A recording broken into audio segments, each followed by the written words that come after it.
మనకి ఇప్పుడు మీరు చెప్పారు సిమ్టమ్స్ అంటే చాలా మందికి ఇప్పుడు డిటెక్ట్ చేయాలంటే కొంచెం కష్టమే, ఎందుకంటే అంత టైం ఉండదు, కొంతమందికి అర్థం కూడా కాదు. అలాంటప్పుడు అంటే ఈ ప్రాబ్లమ్స్ వచ్చినప్పుడు, ఇంటెస్టినల్ ప్రాబ్లమ్స్ వచ్చినప్పుడు, లార్జ్ ఇంటెస్టైన్ ప్రాబ్లం వచ్చినప్పుడు మరి కడుపు ఉబ్బడం లాంటివి లేకపోతే కాన్స్టిపేషన్స్ అన్న యాసిడిటీ లాంటివి అన్న అవుతుంటే అంటారా? అంటే కామన్గా పెద్ద పేగు వచ్చేసరికి కాన్స్టిపేషన్ ఒకటి, చేంజ్ ఇన్ బాల్ హ్యాబిట్స్ అంటారు.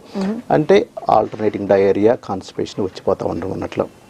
ఒక్కసారి పొడపు ఉబ్బుతూ ఉంటుంది, అంటే సరిగ్గా డైజెస్ట్ కాకుండా కాన్స్టిపేషన్ ఉండడం వల్ల అది పెరగడం అన్నట్లు. ఇంకొకటి బ్లీడింగ్ పర్ రెక్టమ్ అంటారు, అది ఫ్రెష్ కానీ లేకపోతే అంటే డార్క్ కలర్ అంటారు. ఫ్రెష్ అంటేనేమో lower part of the large ball అంటారు, అది కామన్గా అంటే haemorrhoids most common cause, fissures other cause, లేకపోతే అల్సర్స్ లోవర్ పార్ట్లో అన్నట్లు.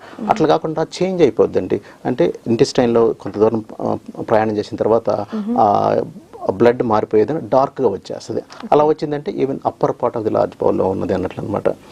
జనరల్గా నొప్పి అనిపిస్తూ ఉంటుంది ఫుడ్ తిన్న తర్వాత కానీ, లేకపోతే అట్లా. ఇది అప్పర్ పార్ట్ మనం ఇందర జీర్ణం కాకపోవడం అనేది నార్మల్గా స్టమక్ లేకపోతే అప్పర్ జే సిమ్టమ్స్ అంటారు.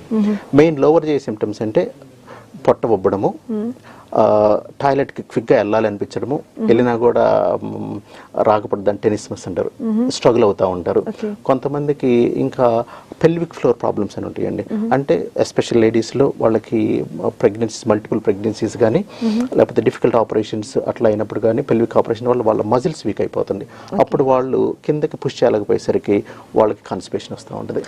So different conditions, different mostly what we mention before. ఆ సిమ్టమ్స్ ఉన్నప్పుడు అప్రాపరేట్ ఇన్వెస్టిగేషన్ చేసేసుకుంటే సింపుల్ అండి, కొలనోస్కోపీ అంటారు, లేకపోతే స్కాన్స్ అంటారు. డిపెండింగ్ ఆన్ వాళ్ళ హెల్త్ కండిషన్ బట్టి, వాళ్ళ సిమ్టమ్స్ని బట్టి అప్రాపరేట్ ఇన్వెస్టిగేషన్ చేస్తే మనకి కాజ్ ఏంటి, దానికి అప్రాపరేట్ ట్రీట్మెంట్ ఇవ్వచ్చండి.